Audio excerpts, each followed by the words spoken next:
একজন লোক ছোটবেলা গল্প শুনেছি, বট গাছের নিচে শুয়ে শুয়ে আল্লাহর গালি দিচ্ছে। আল্লাহর কেমন বিবেক, ইয়া বড় বট গাছ আর বট ফলগুলা এত ছোট ছোট, আর লাউ গাছ আর কুমড়া গাছের ইয়েটা কি খুব মোটা না চিকন? চিকন হয়ে এরকম বেড়ে ওঠে লাউ গাছ। লাউ গাছরে দিল আল্লাহ এত চিকন করে, ফল দিছে এত মোটা। আর এত বিশাল বড় বট গাছ, এটার ফল হলো এত ছোট। তো আল্লাহর গালি দিতে দিতে কোন সময় যে ঘুমাই গেছে নিজেও জানে না।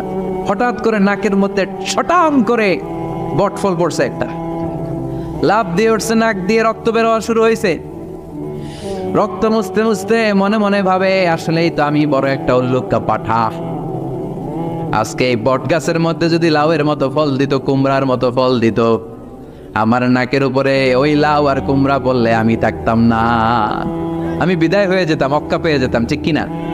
যেখানে যেটা যেভাবে যতটুকু দরকার তার নাম, চিৎকার করে তার নাম